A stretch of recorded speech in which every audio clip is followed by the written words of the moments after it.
저희가 수요일 저녁에는 사무엘상 말씀을 함께 나누고 있습니다. 지금 이 사무엘상 앞에 있는 내용들은 이제 이스라엘 백성들이 사무엘에게 가서 우리에게 왕을 좀 주십시오. 그래서 우리 하나님께서 이 사울을 택해서 사울을 왕으로 삼아 주셨습니다. 온 이스라엘 백성들이 모여서 제비뽑기를 했는데 베냐민 지파에 이제는 나중에 이제 사울에 이르기까지, 그래서 이제 하나님께서 택하시고 제비 뽑아서 세운 다음에 이제는 온 이스라엘 백성들이 이제 우리 왕이다 이렇게 아주 공인했던 사람이 사울 왕이었습니다. 이제는 더 이상 하나님의 통치보다는 사람의 통치를 구했던 이스라엘 백성들의 뜻대로 이제는 사울 왕이 세워졌지만 이게 끝은 아니었습니다. 왜냐하면 왕이 세워졌죠. 이제는 나라를 경영하고 국가를 이루기 위한 제반 작업들을 해야 될 것 같은데, 오늘 지난 말씀과 오늘 말씀들을 보면은 그냥 집으로 다 돌아갔어요. 보통 왕을 세웠으니까 왕궁도 만들어야 되고 군인도 좀 세워야 되고 신하들도 좀 택해서 세워야 되고 여러 가지 해야 될 일들이 많은데, 오늘 말씀에 보니까 5절에 뭐 하고 있냐면 마침 사울이 밭에서 소를 몰고 오다가 이러고 있습니다. 그러니까 왕으로는 세워졌는데 그는 지금 뭘 하고 있냐면 밖에서 농사 짓고 있습니다. 예전에 하던 일 그냥 그대로 하고 있는 그런 모습을 볼 수가 있죠. 왜 그랬는지는 모르겠어요. 그런데 이렇게 하면서 다시 시간이 지나가고 있을 때에 문제가 생겼습니다. 그것은 이 1절에 보니까 암몬 사람 나하스가 올라와서 길르앗 야베스에 맞서 진을 쳤다는 것이고요. 이 야베스 모든 사람들이 나하스에게 이르되 우리가 언약하자, 그리하면 너희를 섬기겠다. 왜냐하면 이 암몬 사람은 먼 이스라엘의 친척 사람들입니다. 그런데 이 이스라엘 사람들을 지금 침략했고요, 이곳을 점령해서 이제는 사람도 죽일 수도 있겠지만 조공을 얻고 경제적인 많은 이득을 얻기 위해서 그렇게 하는 거겠죠. 이제 이렇게 하다 보니까 이 길르앗 야베스 사람들이 아무리 따져봐도 자기들 힘으로는 싸워서 이길 수가 없는 것이에요. 여전히 이스라엘은 사울을 왕으로 세웠지만 아직까지 이 시스템은 12 부족 국가, 그러한 형태인 것입니다. 그렇기 때문에 왕이 없다 보니까 군사가 없죠.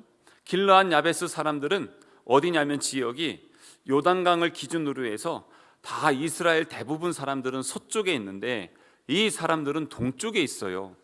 그러니까 요단강을 건너서 도와주러 오려고 하는 사람들이 있더라도 이것이 결코 쉬운 것은 아니었던 것입니다. 그러다 보니까 이 길르앗 야베스 이 사람들이 이제는 그러면 우리를 지금 너희들과 한번 평화 회담을 하든지 한번 조약을 좀 맺자, 이렇게 했어요. 그랬더니 뭐라고 하냐면 3절에 보면 이런 얘기를 합니다.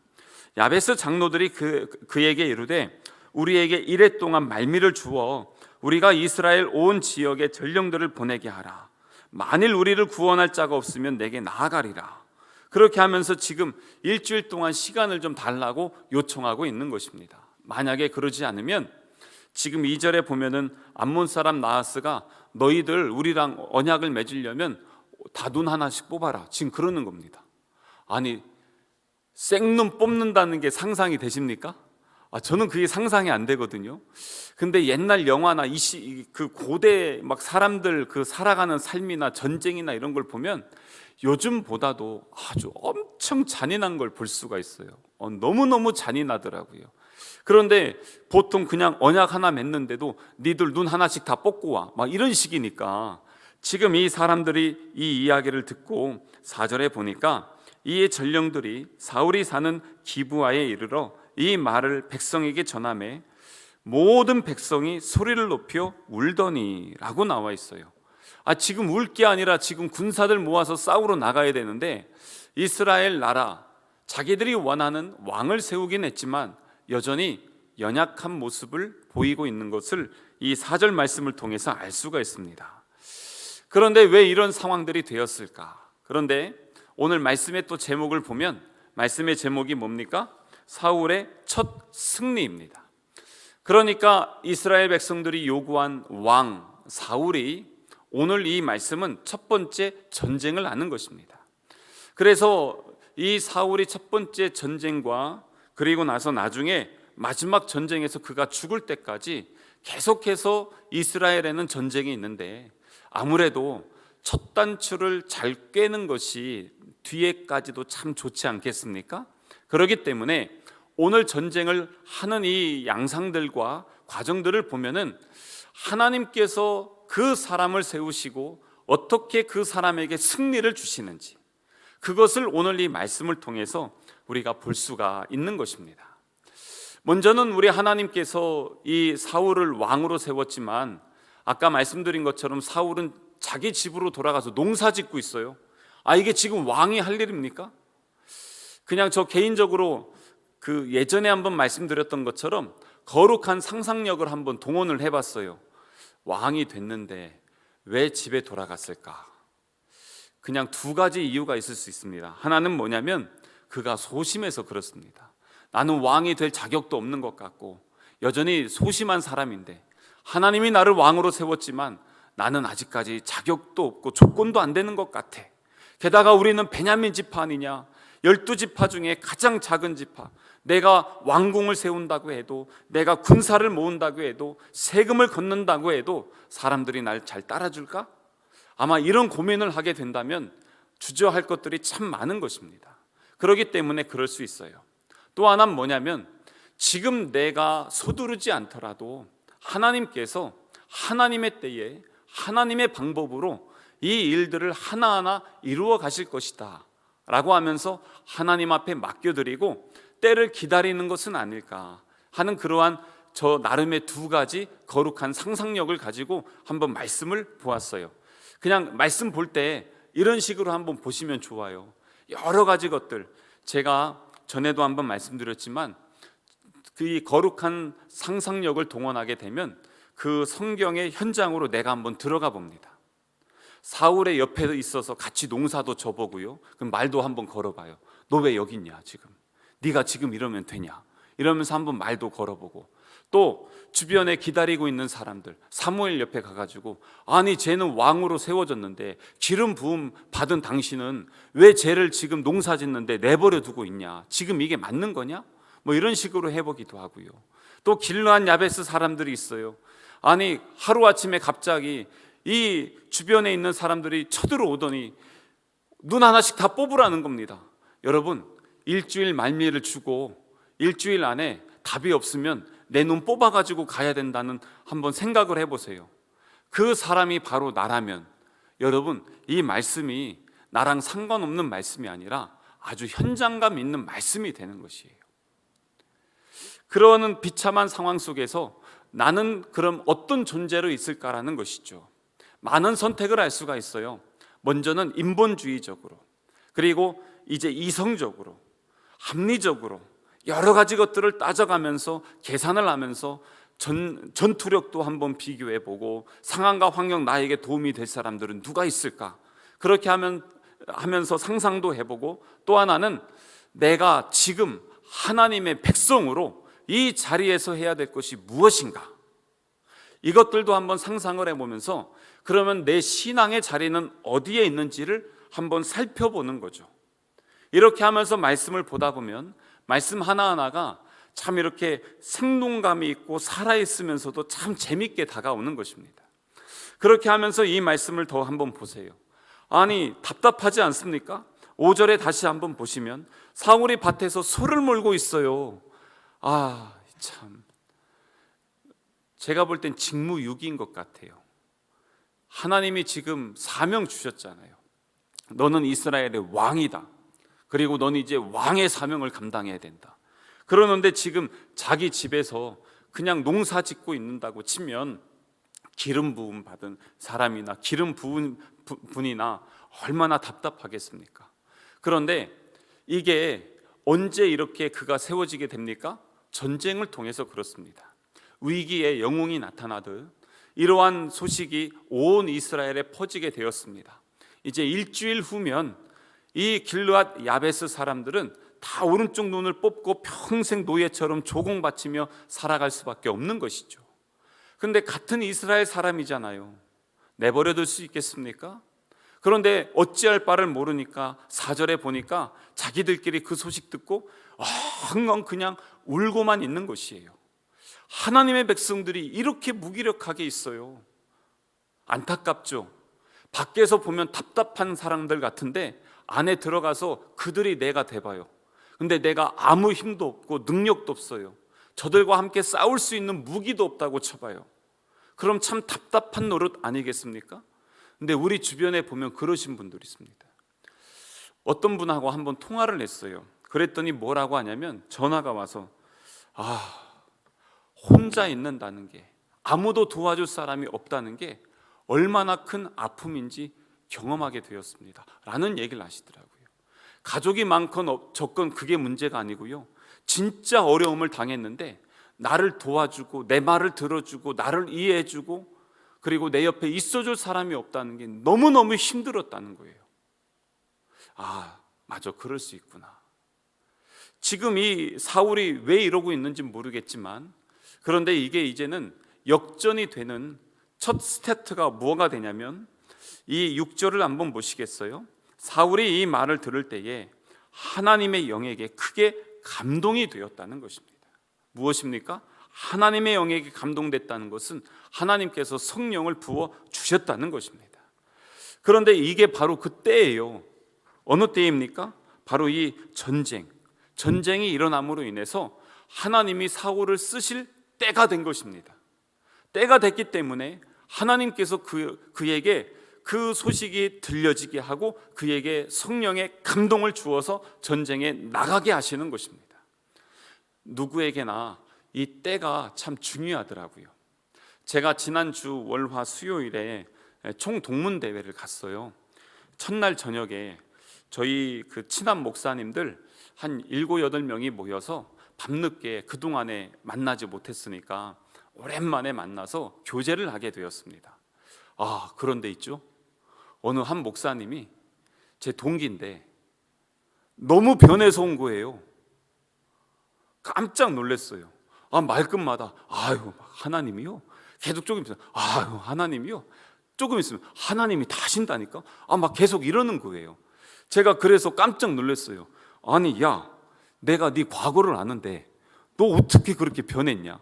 왜냐면 지금은 목사인데 신학생 때요, 아르바이트 한다고 나이트클럽 앞에서 그 문 앞에서 문지기 있잖아요, 기도라고, 그거 하면서 다녔던 놈이에요. 그래서 제가 불렀어요. 신학교 때 일로 좀 와봐. 제가 그래도 형이니까 너 지금 그러면 되냐 안 되냐? 형 죄송해요. 근데 제가 지금 살아갈 수 있는 방법이 없어요.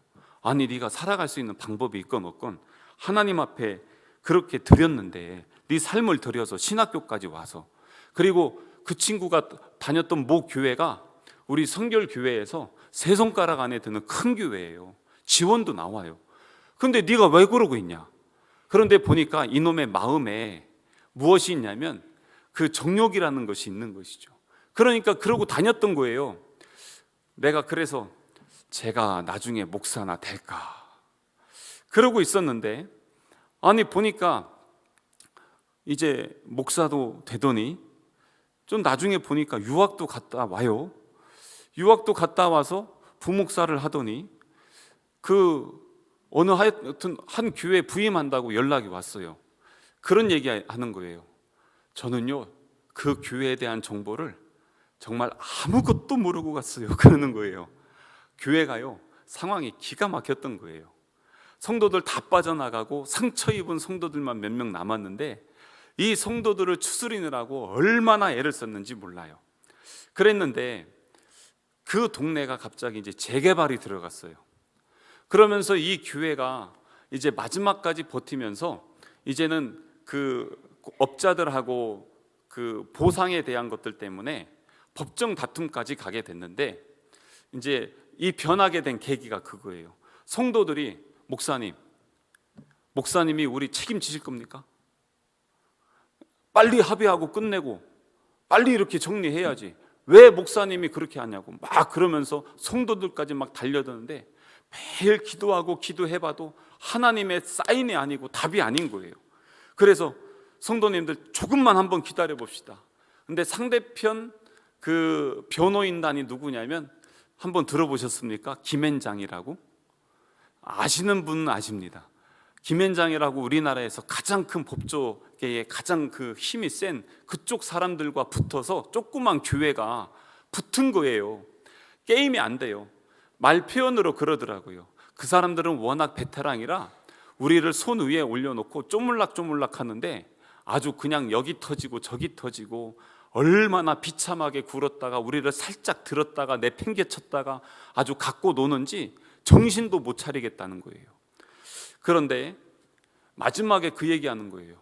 저도 어떻게 됐는지 모르겠는데 마지막 순간에 이제는 끝났다 하는 그 순간 다 내려놨는데 하나님께서 한 번에 역전시켜 주셨어요. 그러는 거예요. 뭔지 몰라요. 어떻게 됐는지 뭐 짧게 지나가면서 했는데, 결론이 그래서 어떻게 됐냐, 그 공사업체에서 교회를, 건물을 그냥 원래 평수대로 다 지어주고 3층짜리 건물로 해서 그 아파트 단지 안에다가 교회를 지어주고, 그리고 자기네는 인테리어까지 다 해주기 때문에 의자 있잖아요, 의자랑 뭐 이런 스피커 이런 거, 이런 것만 하기로 됐다고. 그래서 김앤장을 이겼다고 그러면서 하는 거예요. 근데 마지막 그 얘기를 하는 거예요. 하나님이 그걸 그렇게 다 해주시는데 저도 어떻게 됐는지 이해가 안 돼요. 근데 하나님이 하셔요. 마지막까지 기도하고 버틴 사람이 승리하게 되더라고요. 그 얘기를 하는 거예요. 그래서 저희가 어떻게 됐는지 과정은 잘 못 들었지만 하나님이 그렇게 하시는구나. 근데 오늘 말씀을 묵상하는데 문득 그 친구, 그 목사님이 생각이 났어요. 왜냐하면 지금 사울도 하나님의 때가 있었거든요. 그 교회도 그 때가 있더라고요. 근데 우리 예수님을 보면 예수님도 그 때에 대한 말씀들을 참 많이 하세요.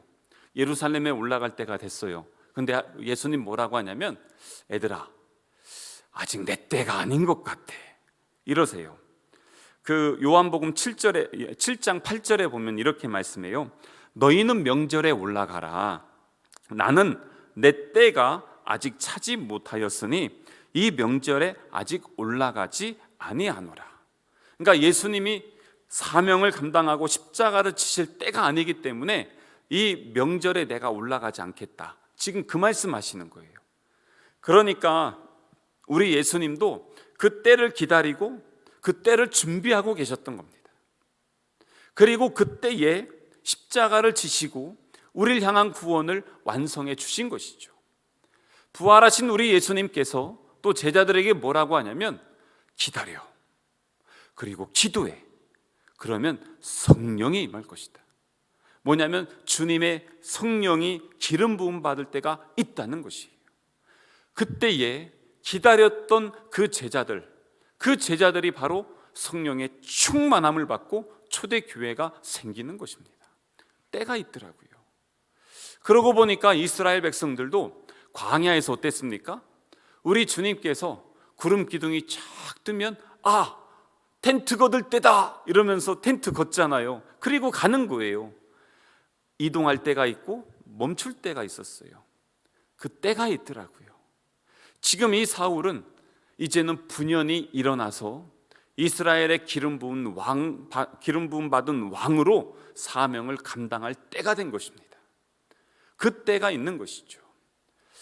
지금 이 때는요, 내 때가 아니에요. 나는 지금 농사 짓고 있는 게 내 때예요. 하지만 하나님은 그를 부르실 때가 있는 것이죠.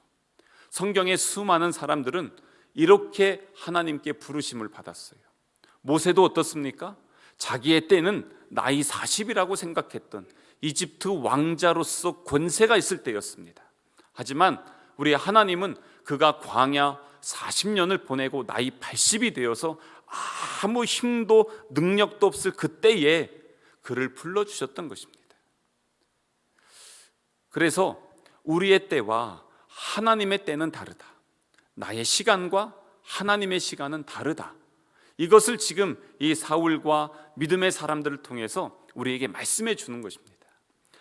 그런데 하나님의 때에 이제는 사울을 불러주시는데 그냥 불러주시면 안 돼요. 왜냐하면 우리 주님께서 우리에게 사명을 주실 때 사명만 주시면 안 돼요. 사명만 받으시면 안 돼요. 그거 절대 큰일 납니다. 오늘 다시 한번 말씀 보면 6절을 보세요.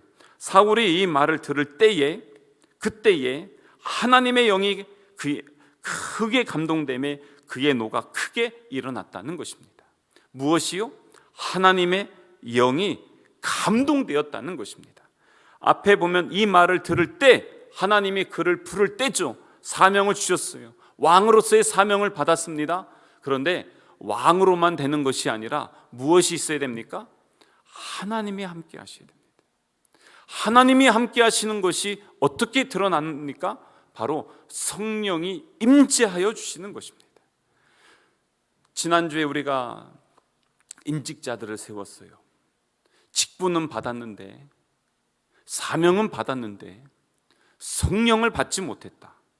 그러면 직분이 권력이 되고 깡패가 됩니다. 그런데 직분을 받고 사명을 받았는데 여기에 성령께서 함께하여 주시면 이것은 내 힘으로 하는 것이 아니라 오직 하나님의 은혜로, 하나님의 영으로 그 직분을 감당하게 되는 것입니다. 지금 이 사울도 그 말을 들었을 때에 하나님의 영이 임재하여 주셨던 거예요. 다른 말로 하면은 하나님이 그를 사로잡아 주셨다는 것입니다. 하나님의 손에 사로잡혀서 하나님의 손에 이끌려서 하나님의 사명을 감당하게 하는 것, 이것을 성령 충만이라고 하는 것입니다. 그래서 그에게 지금 성령을 부어주시죠. 그리고 나서 어떻게 합니까? 그가 7절에 보니까 그 자리에서 한 겨리의 소를 잡습니다. 한 겨리는 2마리예요. 소 2마리를 잡아가지고 이스라엘 지파 12지파에 싹 뿌렸습니다. 너희들 지금 이 소식을 듣고 나오지 않으면 하나님께서 너희를 이렇게 하실 것이다. 이 소처럼 다 그냥 각을 떠서. 그러니까 7절 뒤에 보세요. 맨 뒤에 보면 여호와의 두려움이 백성에게 임하매 그들이 한 사람같이 나온지라. 하나님의 영에 감동되었던 이 사울을 통해서 이스라엘 모든 백성들 가운데 여호와의 두려움, 다른 말로 하면 여호와의 권능이라고 이야기할 수 있죠. 이게 흘러가기 시작했어요. 이들이 모이기 시작했습니다. 이 사람들 숫자를 세어보니까 8절에 이스라엘 자손이 30만 명이고 유다 사람이 3만 명이래요. 33만 명이나 모였습니다. 이전엔 이렇게 모일 수가 없었습니다. 그런데 사울이 왕이 되고 성령의 감동을 받고 나서 이제 우리 첫 번째 전쟁하러 나갑시다 그랬더니 33만 명이 함께 모이게 된 것입니다. 그런데 이렇게 모였다는 것, 왜 그럴 수 있습니까? 하나님께서 모아주시는 겁니다. 성령의 감동을 받고 그 사람을 통해서 하나님의 백성들을 모아주셨던 것이죠. 그리고 나서 뒤에 이제 전쟁을 하거든요. 근데 여기에 보면은 어떤 식으로 하냐면 10절을 한번 보시겠어요? 11절 이튿날 사울이 백성을 3대로 나누고 새벽에 적진 한가운데로 들어가서 날이 더울 때까지 암몬 사람들을 치매 남은 자가 다 흩어져서 둘도 함께 한 자가 없었더라. 이 전까지 사울이 전쟁 해봤을까요? 안 해봤을까요? 한 번도 안 해봤어요. 한 번도 안 했는데 그런 사람이 전쟁에 나가서 백성들 전략과 전술을 짜고 그리고 그들이 어떻게 해서 거기에서 전쟁을 해야 될지 그 계획들을 다 해가지고 진두지휘한다는 것이 가능하겠습니까? 쉽지 않겠습니까? 결코 쉬운 게 아니에요. 그런데 성령의 기름 부음을 받을 때는 그냥 받는 게 아니에요. 성령의 은사를 함께 주세요. 이 성령의 은사가 무엇인지, 나에게 주신 성령의 은사가 무엇인지 아는 것은 참 중요합니다. 가르치는 은사가 있는 분이 맨날 주방에만 있어봐요. 안 되거든요. 근데 섬김과 봉사와 헌신의 그러한 그 은사가 있는 분이 계속해서 앞에서 찬양단 하십시오 막 그러면요, 찬양단이 막 너무 힘든 거예요. 각자 나에게 주신 하나님의 은사가 있어요. 그런데 지금 여기에서 보면은 이 사울에게 성령을 주심과 함께 온 이스라엘 백성들을 모을 수 있었다는 것은 그에게 영적 지도력의 은사를 주신 것이고요, 또 하나는 그가 백성을 3대로 나누어서 전략과 전술을 짜서 전쟁을 할 수 있게끔 하나님께서 성령의 기름 부으심과 함께 그에게 지혜와 명철을 주신 것입니다. 그렇기 때문에 이 사명을 감당하게 되어지는 것입니다. 그래서 사랑하는 성도 여러분, 성령의 은사를 사모하세요. 구하세요. 기도하세요. 그래야 주는 거예요. 구하지 않으면 주지도 않아요. 침노하는 자에게 하나님께서는요, 간구하는 자에게 부어주시는 것입니다. 그래서 가끔 그래요. 저한테도 그래요. 제가 이렇게 말씀을 준비하고 나누는데, 사실 제가 신학교 다닐 때도 공부 열심히 한 것도 아니고 막 이렇게 지식이 이렇게 많은 사람도 아니거든요. 그런데 언제 제가 제 자신을 봐도 설교의 패턴이 바뀌고 언제 이렇게 담대해졌나 하고 이렇게 보면은 그 은사 받고 나서 바뀌었어요. 언제냐면 방언 은사 받고 나서 바뀌었어요. 부끄럽게도 그때가 목사였을 때입니다. 목사가 되고도 제가 전도사 때도 사역을 하면서 앞에서 예배 인도할 때, 말씀 전할 때, 찬양 인도할 때도 아이들이 막 은혜도 받고 그리고 방언도 받고 별거 지들끼리 막 다 하는데요, 저는 그러고 끝나고 나서 끝에서 저 혼자 나가서 혼자서 하나님 왜 쟤들은 주는데 왜 저한테는 안 준대요? 맨날 그랬거든요. 아니 왜 나한테는 안 주냐고, 나도 좀 받고 싶다고요. 그러는데 저한테 주질 않는 거예요. 그런데 제가 그때 아팠잖아요. 아프고 나서 이제 병원도 계속 치료받으면서 집에 있는데 움직일 수가 없어요. 움직일 수 없어도 이렇게 누워 있는데 한 여자 집사님이 저한테 전화를 주셨어요. 이분이 권면의 은사가 있어요. 뭐라고 권면하냐면, 목사님, 목사가 돼가지고 죽을 각오를 하고 하나님 앞에 매달려야 되지 않겠습니까? 권면의 은사는 있는데 참 기분 더럽게 하는 은사도 있더라고요. 제가 지금 고상하게 얘기해서 그렇지 얼마나 기분 나쁘게 얘기하는지 자존심 팍팍 긁어가면서 기분 나쁘게 팍팍 하면서. 그런데 결론은 뭐냐면 하나님 앞에 매달리십시오. 근데 그분 아들이 지금 지지난주에 제가 신길교회 그 볼 일이 있어서 목사님들 뵈러 이렇게 갔는데 거기 아들이 거기 부교육자로 있더라고요.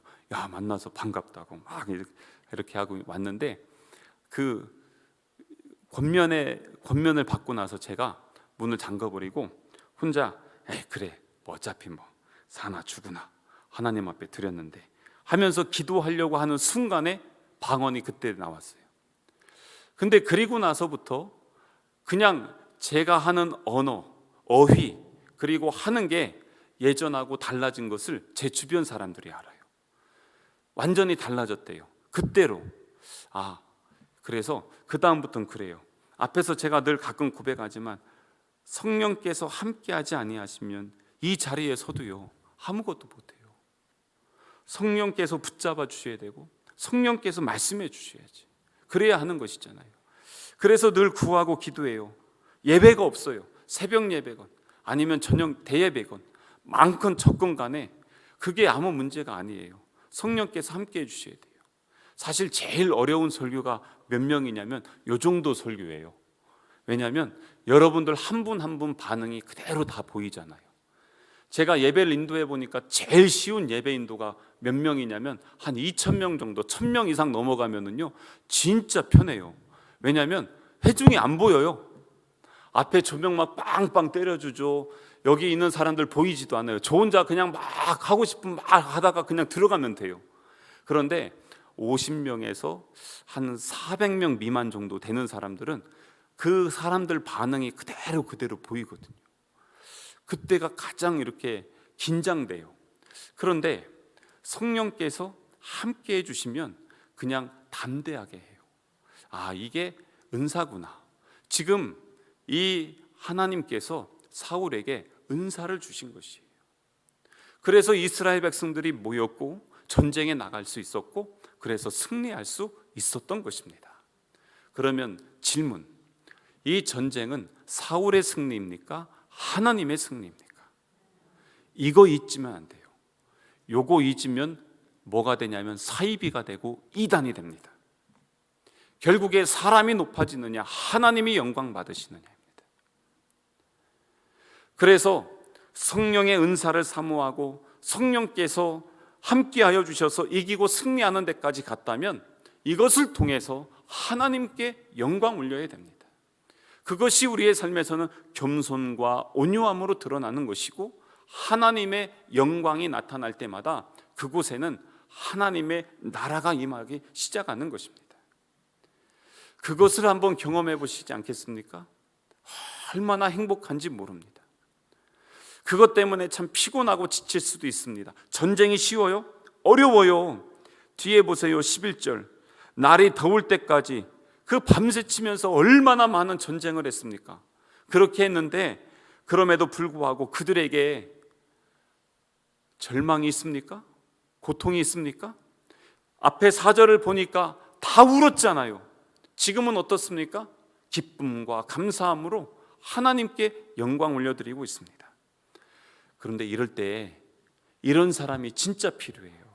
사무엘을 보세요. 12절에 백성이 사무엘에게 이르되 사울이 어찌 우리를 다스리겠냐 한 자가 누구니까 그들을 끌어내소서 우리가 죽이겠나이다. 이게 뭐냐면 전에 사울이 왕이 됐다고 하니까 아유 무슨 저런 놈이 무슨 왕이냐고 베냐민 지파에 저런 아우 저게 무슨 왕이냐 이러면서 막 했던 사람들이 있었어요. 근데 사울이 앞에서 나가서 성령에 감동돼서 이기고 승리하니까 그러니까 사람들이 왕권을 인정해 준 거예요. 야 사울이 우리 왕이다. 그러면서 그때 왕 반대했던 놈들 누구야? 다 나와 죽이겠어 막 이러는 겁니다. 지금 외부의 전쟁은 이겼는데 내부에서 서로 죽이겠다고 지금 그러고 있습니다. 성령 충만한 사람은 어떻게 하는지 아십니까? 13절을 보세요. 사울이 이르되 이 날에는 사람을 죽이지 못하리니 여호와께서 오늘 이스라엘 중에 구원을 베푸셨습니다. 무엇입니까? 여러분 그 백성도 내 백성이고 여러분도 내 백성 아닙니까? 그러니까 우리 오늘은 서로 싸우지 말자. 하나님이 우리에게 승리를 주지 않았냐? 이게 성령 받은 사람의 모습인 것입니다. 근데 이럴 때요 지혜를 타고 사람으로 보는 사람은 어떻게 하냐면 아 그렇죠 그놈들 좀 나와봐 이래가지고 저놈들 목을 쳐라. 그럼 어떻게 됩니까? 외부의 전쟁은 이겼는데 내부에서요 서로 죽이는 상처의 역사가 낳는 것이에요. 사울이 지금 그러지 않는 것이에요. 성령이 충만하니까 그러한 자기를 반대했던 사람들 이런저런 사람들이 다 수용이 되고 포용이 되는 것이에요. 이것을 현대적인 용어로 뭐라고 하냐면 다른 것은 틀린 것이 아니다. 주의 일을 하다가도요 내가 하자는 대로 다 따라오지 않아요. 나는 기도 응답 받았는데 나 응답 받았다고 다 내 뜻대로 되지 않아요. 하나님의 응답은 나 혼자만이 아니라 공동체에게 주시는 감동이 있고 응답함이 있어요. 그런데 여기에서 지금 어떻습니까? 지금 사울이 온 사람이 모두가 함께하게 그래서 이때에 딱 등장하는 사람이 14절에 사무엘이에요. 사무엘이 어떻게 합니까? 사무엘이 백성에게 이르되 오라 우리가 길갈로 가서 나라를 새롭게 하자 그러는 겁니다. 나라를 새롭게 하자. 근데 이 길갈로 가자고 하는데 길갈이라는 지역에 의미가 있습니다. 여기가 이스라엘 백성들이 광야를 마치고 가나안에 들어와서 첫 번째로 여기에서 첫 발을 내디딘 곳이고요. 또 하나는 사무엘이 제사를 지내기 위해서 제단을 쌓은 곳입니다. 그러니까 다시 돌아가자. 처음으로 우리 다시 돌아가자. 광야를 끝내고 돌아왔던 그 자리, 하나님이 우리를 인도해 주셨던 그 자리로 돌아가자.